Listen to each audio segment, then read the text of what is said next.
ये वो लोग हैं, आज भी राकेश किशोर बोलता है कि मुझे किसी चीज की परवाह नहीं है, मुझे कोई गम नहीं है कि मैंने चीफ जस्टिस ऑफ इंडिया के सामने जूता उठाकर फेंका। ये क्या हो रहा है हमारे देश में? इंसाफ की जगह पर इस तरह की हरकत हो रही है और दिल्ली की पुलिस उसको गिरफ्तार भी नहीं करती। मुबारक हो तुम्हारी बहादुरी पर, मुबारक हो। सबसे शर्मनाक हरकत हमारे भारत के सुप्रीम कोर्ट में हुई कि एक शख्स जिसका नाम रोशन राकेश किशोर था, इसने चीफ जस्टिस के इजलास में कोर्ट नंबर 1 में चीफ जस्टिस के सामने जूता उतार कर फेंक दिया उसके कोर्ट में। इसका नाम क्या था? राकेश किशोर। हमारे भारत की सबसे बड़ी कोर्ट सुप्रीम कोर्ट के जज जो है वो दूसरे दलित जज है। मैं हमारे दलित भाइयों को पैगाम देना चाह रहा हूं, हमारे अंबेडकरवादी आइडियोलॉजी को मानने वालों को पैगाम दे रहा हूं, जो बाबा साहेब अंबेडकर को मानते हैं उनको पैगाम दे रहा हूं, उन भारत के नागरिकों को जो संविधान को मानते हैं उनको पैगाम दे रहा हूं। ये तारीखी सरजमीन में खड़े होकर बोल रहा हूं, चीफ जस्टिस ऑफ इंडिया के कोर्ट में एक शख्स अपना जूता उठाकर चीफ जस्टिस के कोर्ट में फेंकता है। मेरे भाई आप बताइए क्या हो रहा है? और जब उस शख्स ने नारा क्या लगाया, सुप्रीम कोर्ट के चीफ जस्टिस के इजलास में नारा क्या लगाया कि सनातन धर्म का अपमान नहीं सहेगा हिंदुस्तान। उसने नारा लगाया और अपनी जेब से उसके कागज पे निकला, उसमें लिखा था कि सनातन धर्म का अपमान नहीं सहेगा हिंदुस्तान। हम मोदी से पूछना चाह रहे हैं, मोहन भगवत से पूछना चाह रहे हैं, नीतीश कुमार से पूछना चाह रहे हैं, बताओ इस शख्स में इतनी हिम्मत कैसे आई कि वो सुप्रीम कोर्ट के चीफ जस्टिस के इजलास में जाकर जूता उठाकर भारत के दूसरे दलित चीफ जस्टिस ऑफ इंडिया की तरफ फेंके।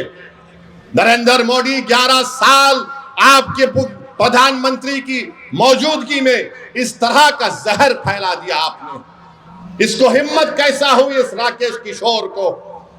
इसको ताकत कहां से मिली? इसने क्यों लिखा ये कि सनातन धर्म का अपमान नहीं सहेगा हिंदुस्तान? बताओ मोदी जी, क्या आपकी सरकार और आपकी पॉलिसियां जिम्मेदार नहीं है? जबकि सुप्रीम कोर्ट के चीफ जस्टिस ने कोई फैसला नहीं दिया, कुछ बात नहीं कि एक ओरल ऑब्जर्वेशन था उनका, मगर इसको तकलीफ हुई इस राकेश किशोर को। इसने चीफ जस्टिस ऑफ इंडिया के इजलास में आकर जूता उठाकर फेंक दिया। उसको अब तक गिरफ्तार नहीं करी पुलिस। अगर उसका नाम असद होता तो अब तक मुझे गिरफ्तार कर लिया जाता। नाम क्या था? राकेश किशोर। ऊपर वाले हैं, बड़े लोग हैं, हम कमतर हैं। सुनो मेरे दलित भाइयों, चीफ जस्टिस ने कहा कि मैं कंप्लेन नहीं करूंगा, ठीक है, मगर मैं बड़ी इज्जत के साथ चीफ जस्टिस के इस फैसले को नहीं मानता, क्योंकि सवाल आप पर जूता फेंकने का नहीं है। क्योंकि आए दिन हम देखते हैं कि दलितों को पीटा जाता है, मारा जाता है, मूंछ अगर रखते हैं या अगर घोड़े पर बैठकर अपनी बारात निकालता है तो नहीं निकालने दिया जाता। चीफ जस्टिस ने कंप्लेन नहीं की, हम मानते हो सही नहीं था, मगर दिल्ली पुलिस को क्या हुआ? दिल्ली पुलिस 100 मोटो एक्शन ले सकती। और मैं आपको बता रहा हूं, देश को बता रहा हूं, जब हमारी संसद पार्लियामेंट में 2 नौजवान कूद गए संसद में, याद है, कूदे थे, कूदने के बाद एक धुआं उन्होंने छोड़ा, उन पर अनलॉफुल एक्टिविटीज प्रिवेंशन एक्ट लगाया गया। भारत के प्रधानमंत्री, दिल्ली की पुलिस आपके मातहत आती है और आप खाली एक बयान दे दिए, ये बहुत गलत हुआ। अरे आपको तो ये करना चाहिए था कि आप उस शख्स पर जिसका नाम राकेश किशोर है उस पर यूएपीए लगाते। यूएपीए लगाते, पुलिस खुद से कंप्लेन कर सकती है। अगर उसका नाम राकेश किशोर नहीं होता, उसका नाम असद होता, क्या करते हैं पुलिस बीजेपी वाले? उसको बोलते उठाओ, कनेक्शन वहां से है, पड़ोसी मुल्क से आया, आईएसआई आईसिस क्या क्या खोलते थे। और ये शख्स कह रहा है कि सनातन धर्म का अपमान नहीं सहेगा हिंदुस्तान। मोदी जी, फर्क उसमें और दूसरों में यह है कि जिस जगह पर मस्जिद को शहीद कर दिया गया था, कोर्ट का फैसला आया कि किसी ने नहीं तोड़ा। सुप्रीम कोर्ट का फैसला आया कि मस्जिद तुम्हारी नहीं है। सुप्रीम कोर्ट का फैसला ट्रिपल तलाक के बारे में आया। सुप्रीम कोर्ट का फैसला कई चीजों पर आया। हालिया यही सुप्रीम कोर्ट ने इंटरिम ऑर्डर दिया वक्फ कानून के ऊपर, जिससे हमको नुकसान होगा, मस्जिदों को नुकसान होगा। मगर जो संविधान को मानते हैं, जो संविधान को मानते, उन्होंने कहा कि हम कोर्ट के फैसले से खुश नहीं है, यह फैसला गलत है। क्या हमने धर्म का नाम लेकर किसी पर जूता उठाया? बताओ ये लोग कौन है? ये वो लोग हैं जिनको नरेंद्र मोदी की हुकूमत ने ताकत बख्श दी। ये वो लोग हैं जिनके दिलों में जहर उगल दिया गया। ये वो लोग हैं, आज भी राकेश किशोर बोलता है कि मुझे किसी चीज की परवाह नहीं, मुझे कोई गम नहीं है कि मैंने चीफ जस्टिस ऑफ इंडिया के सामने जूता उठाकर फेंका। ये क्या हो रहा है हमारे देश में?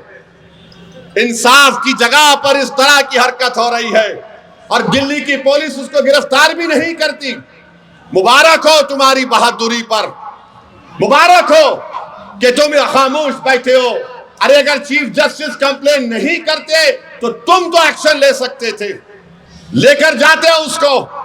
उत्तर प्रदेश में बच्चों को पकड़ा जाता है, पीटा जाता है और पुलिस की गाड़ी से उतारकर उनको बोलते हैं कि कान पकड़कर माफी मांगो, क्योंकि उसका नाम राकेश किशोर है। क्या तुम्हारा बाप लगता वो? तुम्हारा ससुरा लगता वो कि तुम उस पर केस नहीं बुक करते? और कोई पोस्टर उठाता है तो 1300 लोगों पे केस बुक हो जाता है, 40 गिरफ्तार हो जाते। सुप्रीम कोर्ट के चीफ जस्टिस के कोर्ट में जूता फेंकता है और ये लोग कोई केस रजिस्टर नहीं करते, पकड़ना तो दूर की बात। ये इंसाफ है, ये हमारे मुल्क का माहौल है, जिस देश के लिए हमने और आपने क्या क्या हमारे बुजुर्गों ने कुर्बानियां दी। दलितों को रुसवा करने की कोशिशें की जाती हैं। हम दलित भाइयों से कह रहे हैं कि पहचानो इन लोगों को। बीजेपी तुम्हारी दोस्त नहीं बन सकती, मोदी तुम्हारा हमदर्द नहीं बन सकता। भारत की तारीख का दूसरा दलित चीफ जस्टिस ऑफ इंडिया है। ये चीफ जस्टिस ऑफ इंडिया के वालिद जो थे, उनके वालिद, जब बाबा साहेब अंबेडकर ने हिंदुइज्म को छोड़कर नागपुर में बौद्ध मजहब को इख्तियार किया तो उनके वालिद साथ थे बाबा साहेब अंबेडकर के। मेरे भाई, ये हालात हैं वतन अजीज के।